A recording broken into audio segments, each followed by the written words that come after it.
Tahu tak banduan akhir ni apa? Banduan yang sebelum dihukum mati. Tapi nak cerita pasal ni aku tak boleh cerita lah, sebab aku bawa satu orang yang lebih berpengalaman, saudara Syahril. Apa khabar Syahril? Baik, Alhamdulillah. Terima kasih. Okey, apa yang membuatkan awak Syahril, awak tertarik dengan kes botak chin? Padahal kes botak chin tahun 70-an ni. Sebab saya kecewa. Ni saya kecewa sebagai personally. Sebab botak chin sering dianggap sebagai Robin Hood.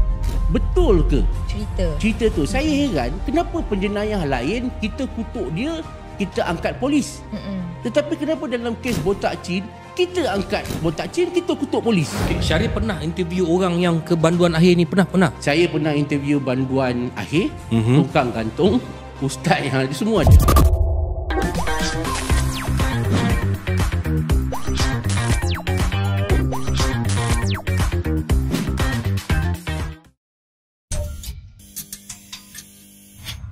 Welcome back Hitam Putih podcast kita hari ni. And hari ni Datuk pernah kita ada macam rasa seram, takut. CSI Gila seram, aku tak seram. tak seram Apa nak seram hidup ni? Ada hantu ke apa? Taklah. Hantu mana ada, Ratin? Jin ada lah, hantu tak ada. Jin ada. Jin ada. Dalam Quran ada jin, hantu tak ada. Sebab hantu ni sebenarnya dia ikut jin tu, dia menyerupai hantu. Bukannya seram pasal hantu. Itu? Seram tentang kes-kes yang orang kata menakutkan. Oh, kes-kes yang menakutkan. Kes-kes yang seram, kes-kes yang menakutkan, kes-kes yang orang kata meninggalkan kesan. Hai semua. Okey, mungkin korang tertunggu-tunggu juga minggu ni aku nak cerita pasal apa tentang podcast aku bersama dengan Datin Nana. Datin Nana, terima kasih pada Usanita. Dah masuk musim kedua dan Alhamdulillah saya ulang balik, kita punya tontonan dah hampir 20 juta semua kita punya musim yang pertama. Thank you very much kerana support dan suka dengan Hitam Putih. Dan Hitam Putih kita nak bawa anda kepada benda-benda yang kadang-kadang cerita-cerita yang korang tak tahu. Sebenarnya aku pun tak tahu. Aku pun tak tahu, Datin pun tak tahu, tapi nampak macam tahu kan. Tapi sebenarnya tak tahu sangat pun kan. Dan terima kasihlah podcast kita ni. Kita dapat banyak orang kata informasi. Dan hari ni kita nak cerita pasal cerita banduan akhir. Tahu tak banduan akhir ni apa? Banduan yang sebelum dihukum mati. Macam mana perasaan dia orang? Tapi nak cerita pasal ni aku tak boleh cerita lah, sebab aku bawa satu orang yang lebih berpengalaman, saudara Syahril. Apa khabar Syahril? Baik, Alhamdulillah. Terima kasih. Nama Arafat. Terima kasih Datuk Datin. Terima kasih. Terima kasih Syahril kerana sudi bersama dengan Hitam Putih. Dan harap hari ni cerita Syahril boleh memberikan iktibar kepada orang, memberikan orang cakap pengajaran, membuatkan orang berfikir sejenak apa yang sepatutnya dia lakukan dalam kehidupan dia. Sama ada dia nak pilih putih ataupun hitam. Kerana putih itu sudah pastinya suci, tak semestinya kadang-kadang putih tu boleh jadi suci, kadang-kadang yang putih tu pula boleh jadi hitam. Kadang-kadang orang yang cerita pasal banduan akhir ni, sebenarnya ada juga banduan-banduan yang sebenarnya kadang-kadang dia tak bersalah, tapi mengikutkan emosi akhirnya jatuh. Dia bukan menjahat pun, tetapi dia terbunuh contohnya. Terbunuh keadaan. Kadang-kadang kawan-kawan bawa dadah, dia pun terinvolve dengan keadaan ekonomi dan semuanya. Dan hari ini Brother Syahril akan bercerita dengan kita. Tapi sebelum tu aku nak tanya dengan Brother Syahril lah. Syahril, engkau sebenarnya dulu macam mana berjadi wartawan? Dia asalnya begini tu. Bila kita jadi wartawan ni, kita tidak boleh memilih desk ataupun bidang atau meja mana yang kita nak duduk. Aku nak suka artis, aku nak duduk meja hiburan. Aku suka ekonomi, aku nak duduk meja. Tak boleh. Jadi kita sebagai wartawan asalnya dipanggil wartawan kadet. Okey. Maknanya cap jari belum kering lah istilah dia. Jadi kami semua kena pergi bertugas di setiap bahagian. Meja ekonomi, meja mahkamah, meja ni. Sebab walaupun nampak macam sama, tetapi kaedah penulisan tu sebenarnya agak berbeza. Cara penulisan, bahasa-bahasa, terms-terms dia tu berbeza. Cuma saya, dari situlah editor dia akan identify, dia ni sesuai kat sini. Dia ni sesuai di sini, dia ni sesuai sini. Jadi macam biasa bila saya masuk ketika itu saya masuk di Utusan Malaysia. Saya ditempatkan di beberapa desk lah. Bahagian arm tu meliputi politik dan sebagainya. Saya juga sempat di meja kota. Meja hiburan je tak sempat tu. Patut kau tak pernah interview aku. Teringin sebenarnya. Teringin sebenarnya. Nak jumpa artis. Teringin nak jumpa artis kan. Kita tengok berdua kalau Rosyana. Contohlah kan tapi sebab kita bukan wartawan hiburan duduk tepi je lah kan. Jadi dipendekkan cerita bila saya tiba di meja jenayah, ini pun secara kebetulan juga sebenarnya. Masa saya bertugas tu sebab meja jenayah ni dia sampai kalau di utusan tu sampai pukul 3 pagi. Oh, sampai pukul 3 Maknanya pagi. dia ada 3 shift. Kenapa sampai pukul 3 pagi? Lepas 3 pagi dah tak guna dah, paper dah cetak.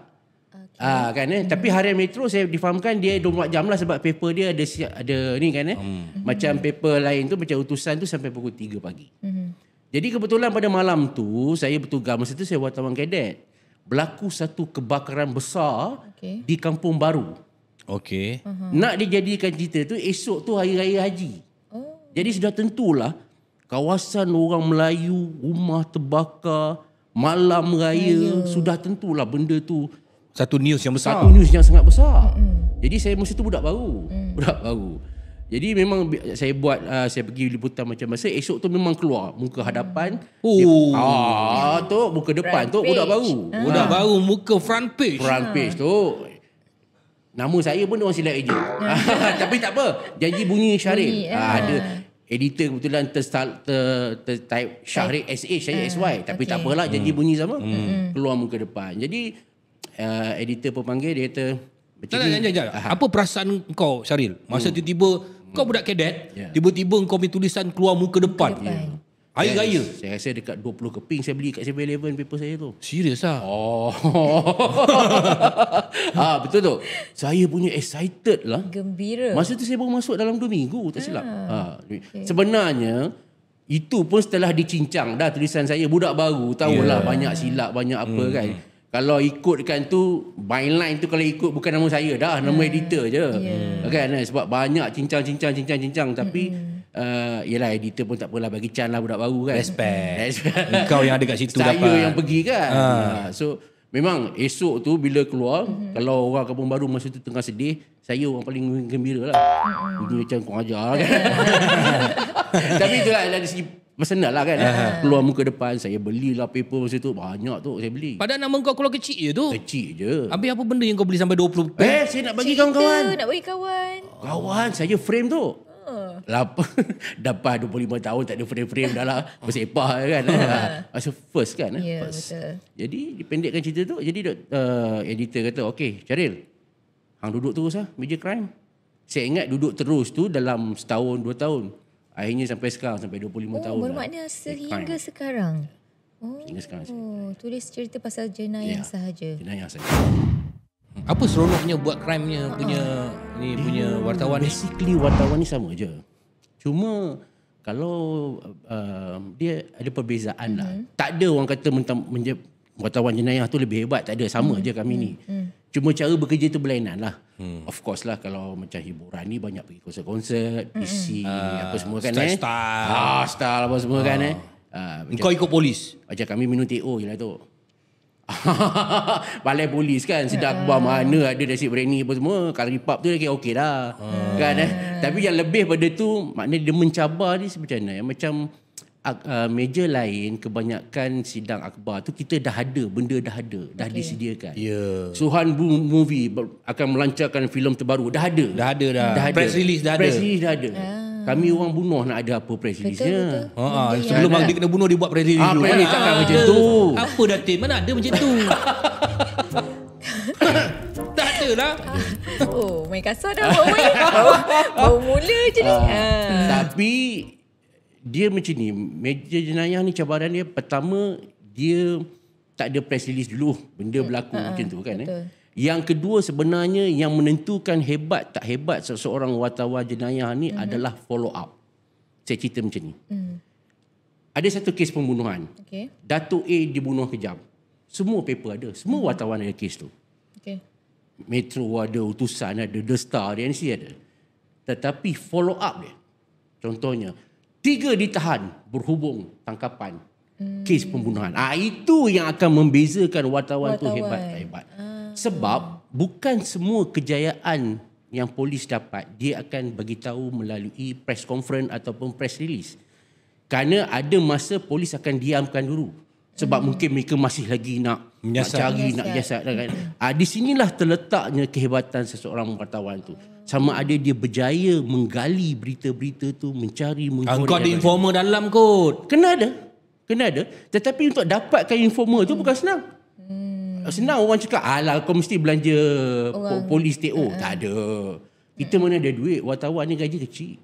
Kan, kita tak ada duit, kita tak ada peruntukan ataupun petty cash pun nak bagi kat polis apa-apa. Nama pun dah rasuah. Kan Jadi di sinilah perlunya macam mana kita ada hubungan PR yang baik. Dan bagaimana kita ni berjaya meyakinkan kita punya sources bahawa kita adalah wartawan yang boleh dipercayai. Kadang-kadang mereka yelah, takut salah tulis makna information salah. Jadi aku macam aku lah. Kadang-kadang aku cakap lain, dia cakap benda lain, ditulis tu apa-apa benda. Aku geram lah. Jadi kita kena jaga benda tu. Sekali kita buat salah dengan kita punya kontak, dia mungkin tak percaya kita. Itu satu, follow up saya kata. Yang kedua, nak mengorek satu-satu kes. Kadang-kadang bila berjadi satu-satu kes, bukan semua orang tahu. Dan bukan polis pun bukan dia setiap masa dia akan bagi PC. Kadang-kadang kita tahu dah pergi mahkamah dah. Seorang lelaki dituduh kerana membunuh kekasih. Bila pula kes ni? Masing-masing bingga-bingga. Di sini juga akan terletak bagaimana seorang wartawan tu hebat tak hebat. Belum apa-apa, paper lain tak tahu, dia tahu dulu.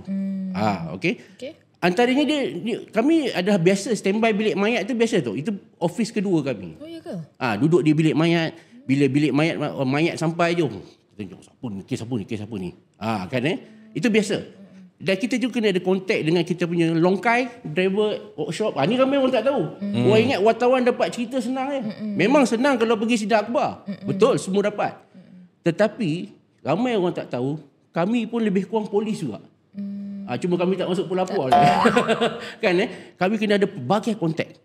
Kami kena ada longkai, workshop, orang tarik kereta, geng-geng underwater pula, undercover apa semua macam-macam.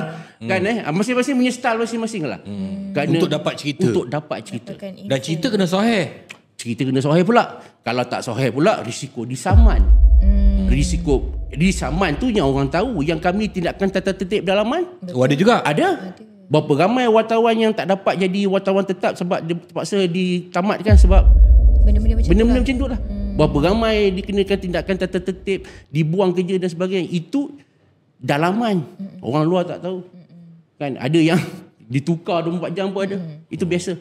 Kan jadi benda-benda ni lah ramai orang tak tahu kan. Tapi kau cakap pasal jenayah berat kan, yang melibatkan orang kata, melibatkan kita punya high profile. High profile. So saya rasa masa zaman dulu ayah saya polis dan dia banyak juga berkhidmat ketika tu. Kau tak silap ada kes waktu tu, kes Batang Kali yang Bentong Kali. Batang Kali tu dekat ni. Ya, kesilapan. Kalimutu, Pi Kalimutu. Pi Kalimutu. Itu ketika itu di bawah ayah saya. Itu pun kes agak orang kata menakutkan besar juga dan besar. Dan kita juga ada kes waktu tu Mona Fendi. Mona Fendi. Jadi kalau Cik Syaril, kalau zaman saya kalau kes-kes besar yang saya kendalikan antaranya adalah pembunuhan Kenny Ong masa itu saya. Pembunuhan model Norita Samsudin. Saya. Malah saya juga yang angkat mayat dia. Okay. Engkau pula wartawan, kau pula angkat mayat. Itu panjang cerita tu. Tu yang bila Datuk panggil saya ni, saya nak share ke tak nak share. Kau wartawan, kau angkat mayat. Itu cerita dia. Dan juga saya terlibat dalam kes pembunuhan Atan Tuya. Kes Jemaah Islamiah. JI dulu teroris lah apa semua. Sebenarnya tu bila kata wartawan jenayah ni dia besar. Dia bukan saja berita jenayah bunuh B tak. Kebakaran pun dia, tanah runtuh pun dia, gempa bumi pun dia, hilang colek semua. Sebab tu saya banyak di luar negara kerana saya dihantar untuk buat liputan gempa bumi lah, tsunami Aceh semua tu. Jadi meja jenayah ni sebenarnya besar. Luas. Kalau macam kes Botak Chin, saya adalah orang yang masa tu, zaman tu kita pun belum lahir tahun 70-an. Tapi saya revisit balik. Saya interview balik mereka yang terlibat, polis yang terlibat. Itu Botak Chin. Kau jumpalah Kuala Singgam tu. Sayalah satu-satunya wartawan yang interview Kula Singgam. Kalau Datuk tengok cerita Kula Singgam tu, sayalah wartawan terakhir yang interview dia. Lepas saya interview 2-3 minggu dia meninggal. Wih, bahaya aku jumpa kau ni. Aduh, kan? Tengok bulan apa Tapi dah saya dah seram. Kula Singgam 2-3 minggu meninggal. Tapi saya respect je. Maksudnya Datuk tahu Kula Singgam. Maknanya hebat tu. Yelah. Banyak baca tu bacaan. Bagus. Dia kena tembak dekat PJ 7 butir. Yes, 12 betul. butir. Tapi tak Diceras. mati. Tapi tak mati. Botak Chin tembak dia. Botak Chin tembak tak mati. Menggangkak dia. Dia di antara polis hebat lah satu ketika dulu. Ya, Sebab betul. Botak Chin ni pada tahun 70-an satu penjenayah yang amat ditakuti, amat digeruni lah. Yang dia, jadi Kula Singgam ni memang memburu dia. Betul. Memburu dia. Hebat tu. Okey, apa yang membuatkan awak, Syaril, awak tertarik dengan kes Botak Chin? Padahal kes Botak Chin tahun 70-an ni. Sebab saya kecewa. Ni saya kecewa sebagai personally. Sebab Botak Chin sering dianggap sebagai Robin Hood. Kononnya penjenayah yang dia rompak tetapi dia nak bagi orang miskin. Itu yang sering kalau kita baca Google memang macam itulah. Bila sebut Robin Hood, ini Caiko, ini banyak champion kan. Jadi saya fikir, mana mungkin kita boleh mengiktiraf dah nama penjenayah. Kita tak boleh campur benda tu kan. Jadi selama saya sekolah dulu pun, saya pun dalam kepala saya sering diisi benda tu. Jadi bila saya jadi wartawan jenayah, ini adalah peluang saya. Saya tertanya-tanya pada diri saya nak cari balik polis-polis yang terlibat menyiasat, menangkap ni. Betul ke cerita tu? Saya heran kenapa penjenayah lain kita kutuk dia, kita angkat polis. Tetapi kenapa dalam kes Botak Chin kita angkat Botak Chin, kita kutuk polis? Berbeza. Kan? Kenapa? Kan? Kalau betul dia Robin Hood, okey. That's it, dia Robin Hood. Akhirnya bila saya buat special report pada masa tu, barulah saya dapat satu conclusion. Patutlah dia dianggap Robin Hood. Kenapa tu? Kerana memang dia bagi hasil rompakan, dia agihkan kepada orang kampung. Tetapi, ni ada satu tetapi yang ramai orang lupa dan orang tak tahu. Dia bagi tu hanya sebagai untuk jadi dia punya hantu. Mengaburi. Oh, jadi hantu dia. Hantu, bukan dia bagi kat semua orang kampung. Contohnya satu kampung kat Sentul tu, katalah ada 20 rumah. Bukan dia bagi tiap-tiap rumah. Dia bagi 3 rumah pertama yang dekat jalan besar. Jadi kalau polis datang dia dah bagi tahu. Itu. Dia bagi kat hantu je. Yang ni lah orang hantu-hantu lah yang duk sebarkan cerita ni. Inilah ini jadi macam tu. Jadi bila saya interview balik Kula Singgam, interview balik ni, baru saya tahu cerita sebenar. Betul dia orang kata dia bagi. Tapi dia bagi untuk hantu-hantu dia je. Jadi banyak benda. Jadi bila saya berpeluang jadi wartawan jenayah, saya rasa ini adalah tanggungjawab saya. Kan untuk kita tak boleh jadi wartawan hanya masuk pukul 9 balik masuk pukul 5. Kita ada tanggungjawab yang lebih. Okey Syaril, kita cerita pasal banduan akhir. Banduan akhir. Okey. Ya, bukan semua orang dapat mengetahui banduan akhir ni macam mana perasaan dia orang, macam mana dia menunggu hari mati yang dia tak tahu, tapi dia dah tahu dia dah dekat bilik akhir. Kan? Awak pernah interview banduan akhir? Ya. Di antaranya yang tu rahsia saya tak boleh sebut sebab benda ni terikat undang-undang. Okey, saya generalize. Okey, baik. Okey, kena faham bila sebut banduan akhir dimaksudnya mereka telah melalui segala proses A sampai Z di penjara. Di perundangan. Di perbicaraan. Tidak ada orang kata hari ni kena tangkap, esok tunggu jalan, tak ada. Selalunya proses itu adalah proses yang sangat lama. Melibatkan hukum mati ni, tidak ada, tanyalah mana-mana hakim kat Malaysia ni atau di dunia ni, siapa pun kalau diberi pilihan tak sanggup untuk mengambil nyawa orang. Bahkan Datuk, sesiapa yang kena charge, ni saya sebut charge, hukuman gantung di mahkamah, kalau dia mengaku salah, hakim akan tolak pengakuan dia. Tidak ada orang yang kena hukuman gantung dia boleh mengaku salah di mahkamah Dan diminta dia gantung.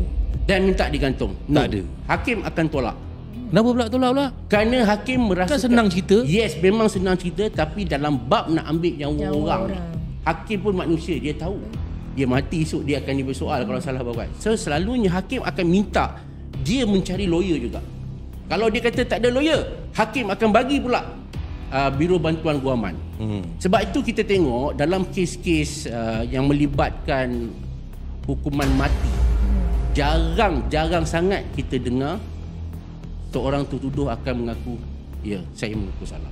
Kalaupun dia mengaku salah, hakim akan minta dia diwakili peguam. Jadi dalam erti kata lain, bila masuk ke blok akhir, kalau contoh ni di Kajang tu ada satu blok akhir itu, maknanya mereka telah melalui segala proses.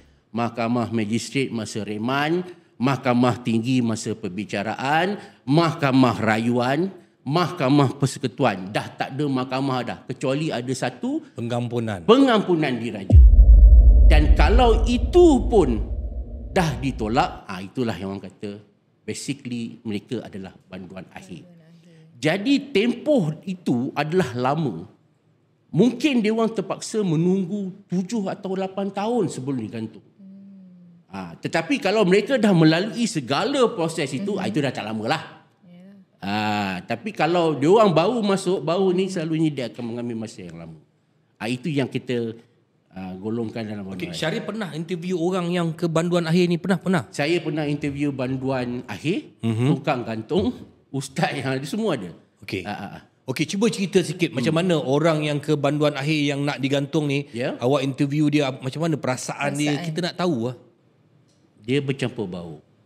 Tapi yang boleh saya rumuskan sini, mereka boleh dikatakan dah redha. Sebab pertama, dah tak ada ruang untuk mereka mengelak atau apa semua. Memang bukti yang memang 100% ataupun 101%, sebab dalam terms undang-undang dia panggil beyond reasonable doubt, melampaui keraguan munasabah. Jadi kalau kita jumpa dia pun tak boleh nak kata apa dah. Saya ambil contoh Dadah. Ramai Dadah ni satu kes yang sangat menarik. Banyak kerana digantung. Berbagai ruang untuk nak bebas ni memang banyak. Okey. Kan? Memang jumpa dalam beg, tapi beg tu mungkin kawan saya bawa, mungkin beg jalan saya tak nak apa-apa kesan. Jadi maknanya bila dia dah jatuh hukuman mati tu, maknanya dah tak boleh nak defend diri dia dah. Dia berapa kali pergi mahkamah ke, dia punya lawyer pun tak dapat dah. Maknanya memang dah disahkan bahawa dia dah melakukan kesalahan. Tidak ada lagi keraguan. 39B. Itu 39B. Kalau bunuh 302. Kan macam-macam banyaklah kes. Macam Al-Maunah dulu dia melawan Agong. Pun ada kes yang melibatkan ni. Jadi bila Datuk tanya soalan pada saya tu, boleh dikatakan tidak adalah so far saya interview banduan akhir, dia akan bisik ke saya, Cik Syaril, terus terang saya tak buat benda ni. Tak ada. So far saya tak jumpa. Kebanyakan yang saya jumpa banduan akhir, biarlah, benda dah berlaku. Macam tu. Saya terima je lah. Lebih kurang macam tu. Tak adalah. Terus teranglah saya katakan Cik Syaril, saya nak tipu buat apa, saya dah banduan akhir. Saya tak buat tau, saya tak bunuh dia. Tidak pernah. Wallahualam. Mungkin mereka dah pasrah, wallahualam. Yang butir-butir yang awak interview, adakah dia orang ni, contohnya dia orang ni memang penjenayah besar? Ada juga yang banduan akhir bukan penjenayah besar, tapi dia orang terbabit. Antaranya memang cakap pasal Dadah tadi kan. Okey, masa awak interview dia tu, awak tak tanya ke dia macam mana dia boleh terbabit dengan Dadah tu sampai dia tahu hukuman tu macam mana, kenapa dia terbabit? Macam ni, kalau dalam kes Dadah, kebanyakannya asalnya dia orang pengguna, bukan pengedar. Okey. Tetapi tahulah kuantiti dadah ni besar sikit pun dalam Malaysia ni dah kegantung dah. Ramai yang sebenarnya kami ni bukanlah ngedar, tapi nak dapat payah kami belilah stok banyak-banyak. Masa tu polis sampai habis. Nasib. Tak pernah edar satu, kalau pil tu sebiji pun tak pernah jual. Maknanya memang ada juga macam tu. Ada juga macam tu. Tapi nak buat macam mana, undang-undang kita berat kan. Kita bergantung pada berat. Bukan sebab kau penagih, kau dibenarkan untuk simpan 2 kilo. Dia bukan macam tu. Kan? Tak kisahlah kau penagih ke, kau pengedar ke, kalau dah jumlah melebihi itu, akta untuk gantung. Okey, awak interview banduan akhir. Awak pernah interview keluarga banduan akhir tu? Ada. Okay. Tapi saya tidak, sebenarnya saya cakap terus terang lah, saya lebih suka interview banduan akhir daripada keluarga. Sebab kalau keluarga, tak ada cerita lain lah. Pertama cerita sedih, kedua dia takkan mengaku anak dia buat. Jadi dari POV saya sebagai wartawan dah tak ada benda yang menarik lah. Pembaca tengok tajuk pun pembaca tahu memanglah anak kau. Macam itulah istilahnya. Mana ada kan. Jadi saya lebih minat ke banduan akhir. Jadi bila tengok banduan akhir, kadang-kadang tu macam tadi cakap lah, hukuman. Ya. Adakah kadang-kadang hukuman tu memang setimpal dengan apa yang sepatutnya dia kena? Dia macam ni. Yang penting benda tu tertakluk dalam buku undang-undang atau tak. Dalam buku undang-undang. Kan? Kalau dah itulah hukuman dia, apa kita nak kata? Kecuali peguam bela dia boleh mewujudkan keraguan. Ini proses perbicaraan lah. Keraguan. Dia terpaksa berbuat begitu. Ataupun dia terpaksa menikam kerana dia hendak dirogol. Kan? Ada benda-benda yang ada betul. Itu pun mahkamah akan tengok. Kalau betul kau nak mempertahankan diri kau, apa sebab kau bunuh dia sampai 80 kali tikam? Contoh benda-benda itulah. Saya bukan ni. Sebab ada kes begitu. Ada kes dia kata dia bunuh A bukan sebab dia nak bunuh A, tapi nak mempertahankan diri. Sebab rumah dia dirompak dan sebagainya. Jadi pendakwa raya kata betul lah mempertahankan diri. Apa pula mempertahankan diri sampai tikam sampai 200 kali? Contohnya macam tu. So ini terpulang pada merit di mahkamah. Okey, bercakap pasal hukuman ni. Okey, Syaril, awak pernah interview tukang gantung. Ya. Jadi maknanya tukang gantung ni boleh cerita macam mana keadaan masa hari penggantungan tu, macam mana banduan tu diseret ke, boleh cerita sikit? Baru masuk tajuk. Tunggu tajuk ni. Okay. Alright, dia macam ni. Memang sebenarnya mereka yang terlibat dalam menjalankan hukuman gantung ni dia tertakluk pada rahsia yang ketat. Sebab tu kita tak boleh sewenang-wenangnya nak panggil tukang gantung ke datang interview, no. Mereka bukan saja terikat masa dia orang bekerja, dah pencen pun mereka terikat. Ada banyak rahsia, benda tu sulit kan. Okey. Tetapi saya diberi kesempatan, itu pun dah lepas orang kata buat surat lah, panjang berjela lah, buat surat kat KDN apa, sebab kita nak tahu, kita nak bagi kesedaran pada pembaca. So suatu hari itu saya telah diberi peluang untuk menemu bual seorang tukang gantung. Okey, selalunya hukuman proses gantung dijalankan pada pagi Jumaat lah macam tu. Jumaat lepas subuh lah. Itu semua orang tahulah. Sebelah subuh. Dan hukuman itu selalunya berjalan sekejap saja. Sebab dia orang ada tempoh tertentu. Andai kata hukuman tu lewat dijalankan, contohlah A dijatuhkan hukuman andal, dia ada antara pukul 5.55 pagi hingga 6 suku. Sekiranya lewat hukuman tu dijalankan, maknanya dia boleh dicabar. Maknanya peguam boleh cabar hukuman itu. Jadi seboleh-bolehnya mereka tak nak cerita banyak lah. Bila kata dia orang nak pergi ambil banduan tu daripada bilik, dia orang tak nak banyak korek dah, orang cakap kan.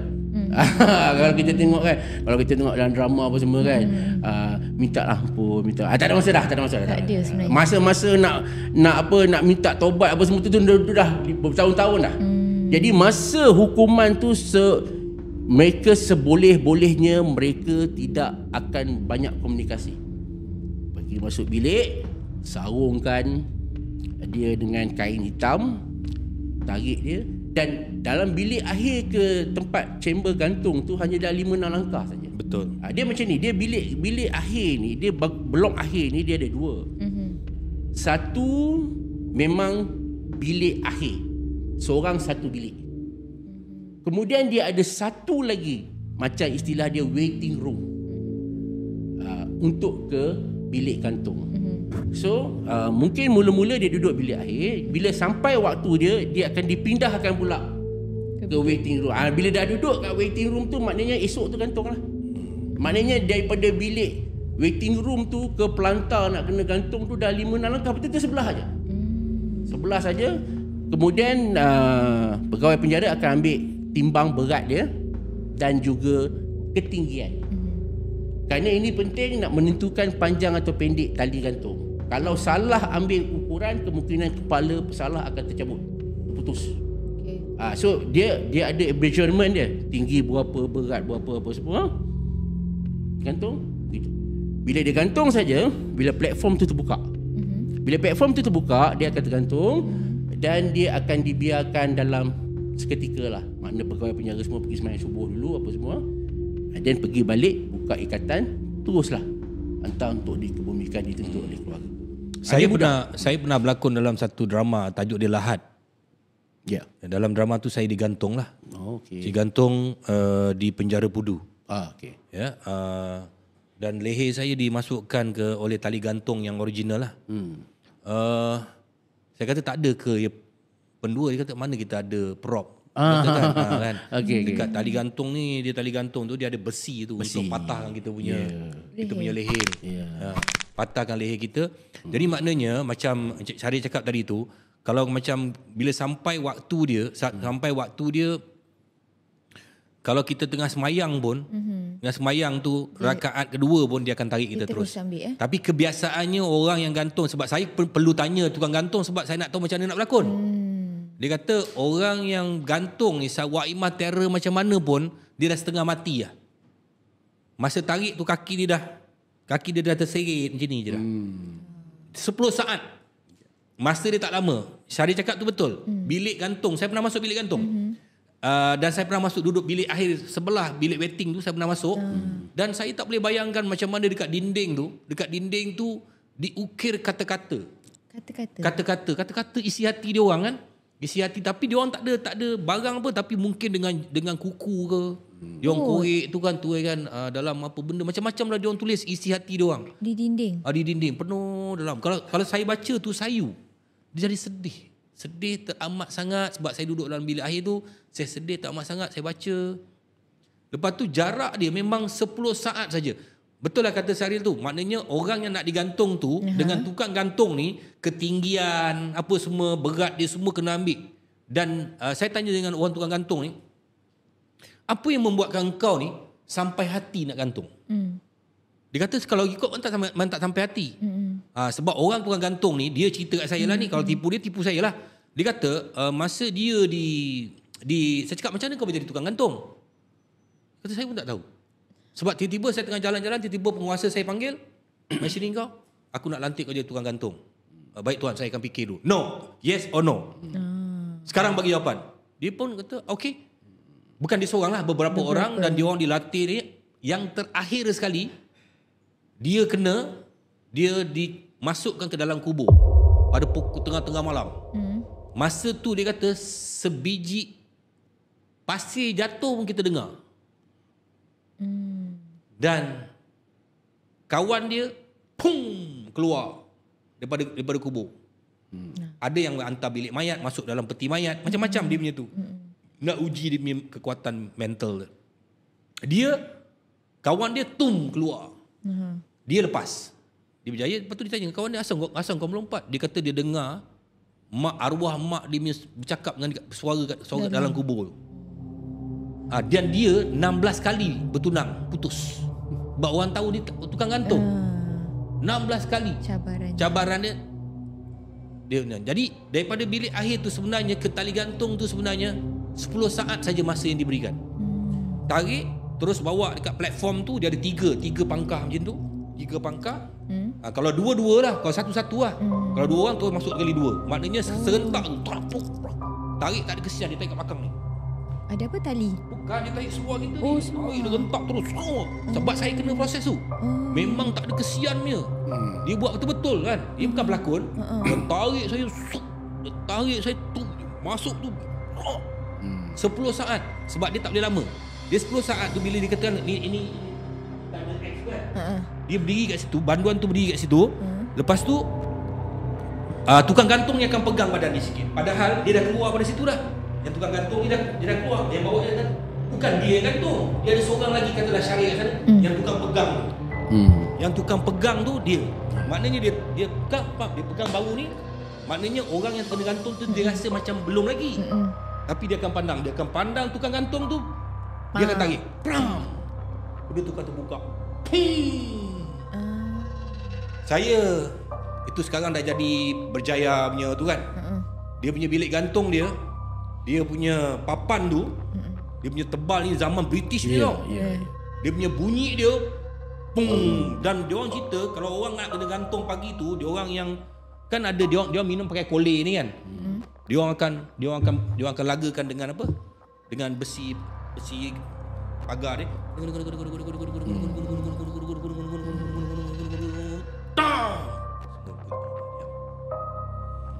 Mana satu penjara tu tahu bahawa pagi tu ada hukuman gantung. Dan dulu hukuman gantung ni dia kata hukuman gantung tahun 70 hukuman gantung je. Dan keluarlah arahan gantung sampai mati. Sebab ada yang gantung tak mati. Dan dia lepas. Dia dah melalui proses gantung. Tapi dia tak mati. Dia tak mati. Terus sekarang ni kerja yang tukang gantung ni dia akan tarik. Dah lepas gantung tu dia akan tarik tali tu. Pergi sana tarik. Tarik. Sampai kaki tu ni. Memang kaki kita ni jadi yalah. Maknanya nafas dia habis lah. Lepas tu lah pergi semayang apa semua. Lepas tu dia datang, dia kena turunkan. Ni ada kalau lidah terkeluar tu dia masukkan balik. Dia akan ada bunyi satu. Dia buka dia akan ada bunyi tu. Jadi saya tanyalah pengalaman dia orang. Dia kata ini bulan puasa ni. Sebab bila dah terbuka tu kita nak syuting kan. Nak tolak balik tu bulan puasa tu ringan sikit. Kalau bulan tak puasa dia punya berat nak tolak tu balik tu. Tentu lagi kena pakai berapa orang tolak tu balik. Apa? Adalah benda-benda mistik kat situ kan. Lepas tu pintu yang masa keluarkan mayat tu, pintu tutup macam mana pun dia akan terbuka. Jadi kalau kau pergi kat sana kau agak-agak lah kat shopping mall kat belah-belah hujung tu kan bilik gantung tu. Ini nak cerita ni bukan cerita main-main. Sebab saya berlakon cerita Lahad tu, itu yang saya alami lah, yang ada peluang lah berkongsi dengan Syahrir sikit kan tentang banduan akhir ni. Dia orang dah tak ada emosi dah. Tapi kita kena ingat satu lah. Kita nampak dia orang dah menanggung seksa di atas muka bumi. Dan dia orang sempat bertaubat tau. Ya, betul. Betul tak Syahrir? Betul. Kau tanya dengan dia orang tak? Bila berbalik pada soalan Datuk tadi tu tentang perasaan, saya boleh katakan kesemua yang saya jumpa dah redha dah. Dah redha. Dan dia orang pula tarbiyah kita balik. Dia boleh tanya balik, bang, sekurang-kurangnya kami dah tahu kami nak mati bila tau. Abang dah tahu ke? Sudah kita jadi wartawan tu kan. Kita tunduk kan. Ya, tapi memang betul. Walaupun benda tu nampak macam kelakar kan macam menganjing lah kan tapi sebenarnya dia orang betul. Sekurang-kurangnya mereka dah tahu yang dia orang akan mati di situ. Cuma tarikh exact date dia tak ada. Tetapi kita ni nauzubillah lah, keluar tergolek ke apa kan di situ. Kalau Datuk tanya saya tadi, boleh dikatakan kesemua mereka ni tu. Cuma ada juga keadaan di mana mereka mengalami tekanan mental yang luar biasa. Ada juga Sebab dia orang tak tahu tarikh. Yang dia orang tahu setiap hari Rabu masing-masing hati dah mula risau. Sebab esok tu nak kena ni. Bila dah kena panggil jumpa keluarga tu, itu masa dia lah tu. Jadi boleh dikatakan setiap Rabu masing-masing ni dah mula berdebar. Sebab tu mereka ni tidak dibenarkan bercampur dengan banduan lain. Dia orang ni kes special lah. Banduan akhir ni kes macam banduan special lah. Dia orang tak boleh bekerja apa semuanya diberilah sedikit kelonggaran. Tadi kata keluarga diberi peluang untuk jumpa. Adakah keluarga tu yang dapat menyaksikan? Tak boleh. Menyaksi tak boleh. Yang hanya boleh menyaksikan pertama pegawai penjara sudah tentu. Magistrate. Hakim. Sebab hakim nak kena pergi tengok. Dia nak tengok muka yang nak digantung tu sama ke dengan warrant tu kan dan doktor lah. Dan juga seorang pegawai agama. Pegawai agama tu dia berdiri sekali kat platform, tapi bukan berdiri satu tempat. Langkah ada kotak, ada line-line dia di situ. Lepas tu dah lepas gantung tu dia orang biarkan sekejap. Jadi macam hakim apa semua pergi solat subuh dulu. Balik tu baru turunkan. Macam Datuk kata tadi lah, bukan semua warder pun boleh tengok. Sebab apa? Dia ada mengeluarkan bunyi. Dia mati tu bukan disebabkan terjerut. Sebab tengkuk tu patah. That's why besi dekat tali gantung tu dia untuk mematahkan leher tu. Ramai orang ingat mati terjerut tak boleh nafas. Tak. Sebenarnya sebab tulang tengkuk tu dah patah. Itu yang menyebabkan kematian. Jadi bila dia buka saja tali gantung tu, angin dalam badan tu akan terkeluar. Tu yang bunyi mendengus tu. Bayangkan. Sebab ramai orang kat luar, macam Datuk dah ada pengalaman. Cik Syaril pun ada pengalaman. Ramai orang kat luar tu tak ada pengalaman, termasuk saya. Okay? Saya tertanya-tanya tali yang digunakan itu. Adakah tali tu yang sama? Tak. Ataupun dia akan tukar berbeza? No. Tali yang sama tapi tengok berat manusia.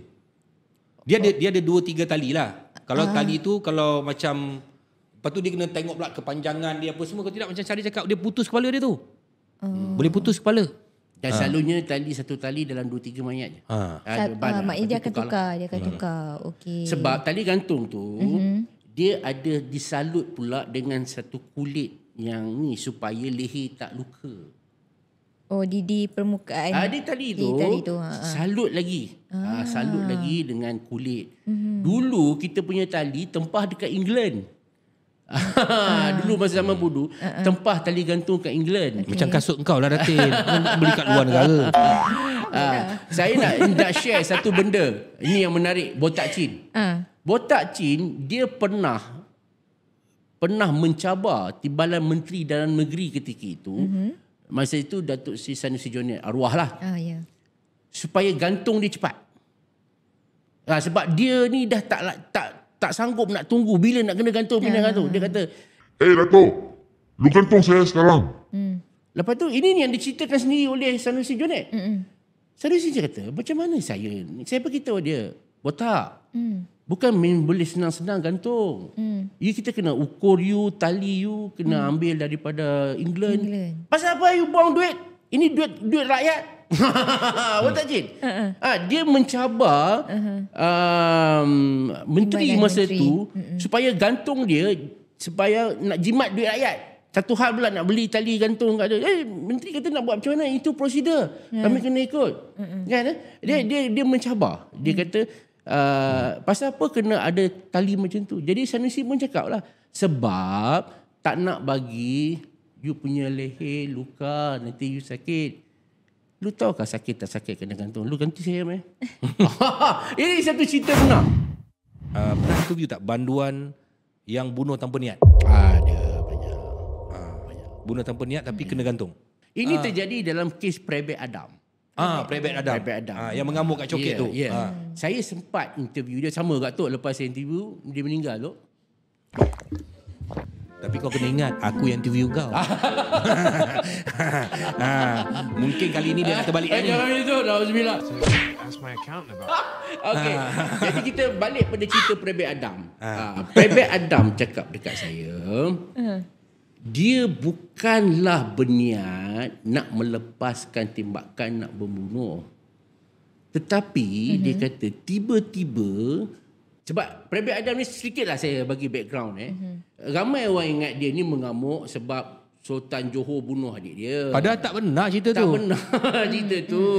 Dia mengamuk sebab dia kena ragging masa dia jadi askar di camp. Jadi dia weng lah bila kena ragging tu. Okey, dipendekkan cerita, dia kata masa yang macam mana dia boleh melepaskan tembakan tu. Dia kata masa dia keluar daripada hotel, rumah tumpangan dia kat Coket tu, dia nampak 2 orang lelaki yang berjalan ke arah dia.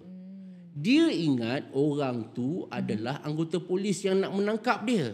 Dia ingat begitu. Jadi sebagai anggota tentera, dia kata dia tidak mungkin melepaskan tembakan pada orang yang tak salah. Jadi apa yang dia buat, dia tembak M60 dia tu ke bawah.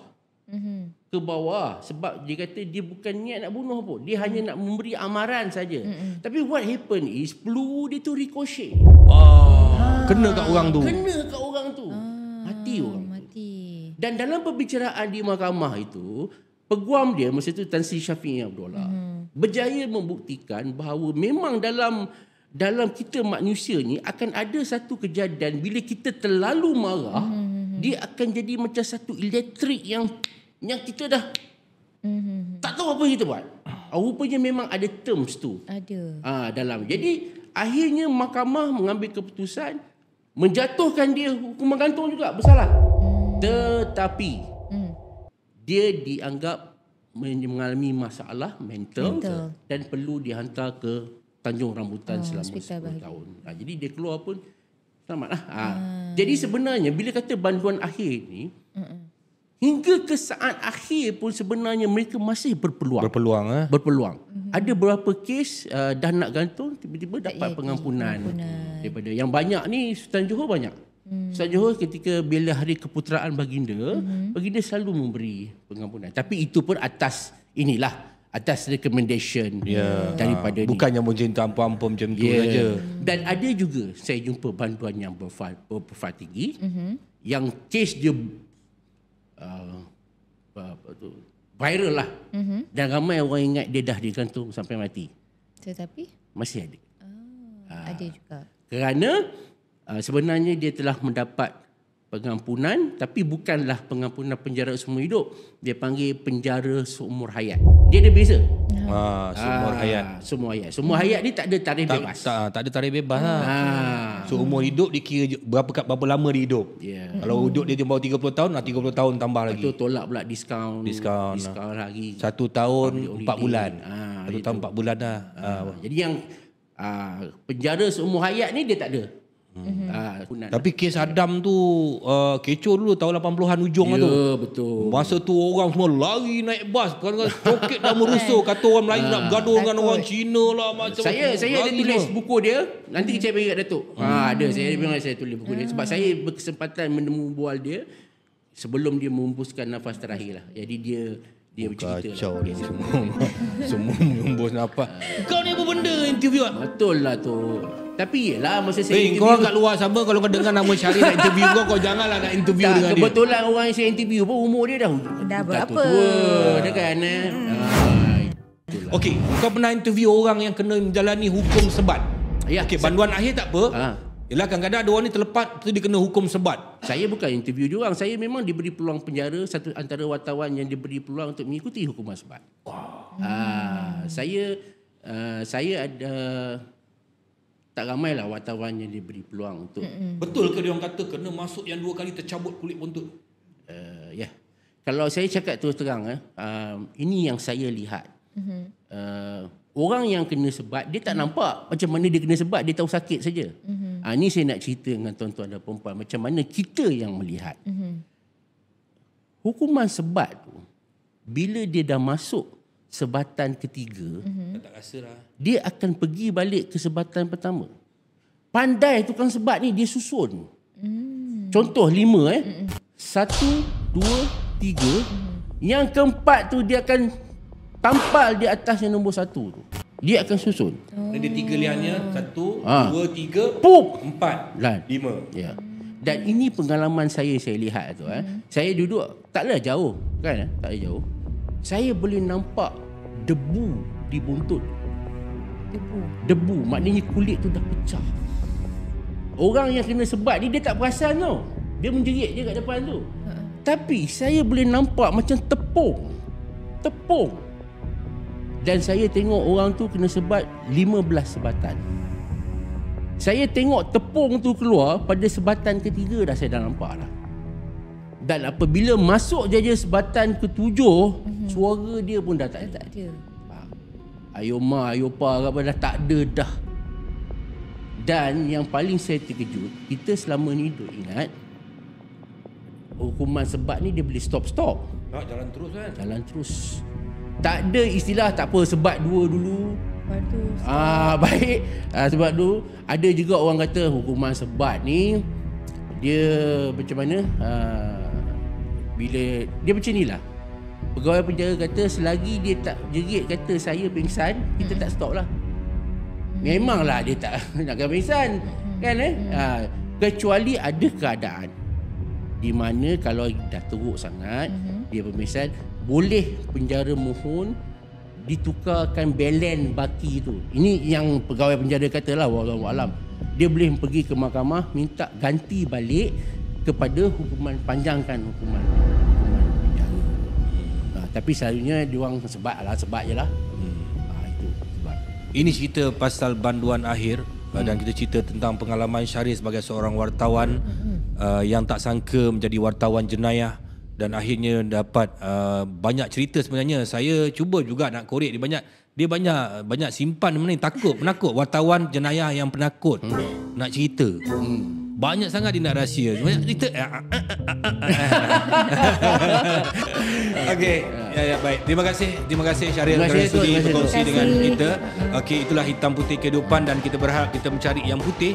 Kalau boleh kita buang yang hitam. Tetapi dalam kehidupan tu pasti ada hitam dan pasti ada putih. Dan bagaimana untuk kita menjernihkan hati kita, especially hati kita, perasaan kita bermula daripada hati kita yang lahirnya putih tetapi akhirnya lama-kelamaan atau perbuatan kita akan menjadi hitam. Tapi bagaimana untuk kita putihkan balik, Datin? Betul. Jadi jangan lupa saksikan podcast Hitam Putih Kehidupan yang dibawakan oleh Usanita pada setiap hari Ahad 9 malam. Ya, di Suhan Channel dan juga Usanita Channel. Assalamualaikum. Bye. Usanita.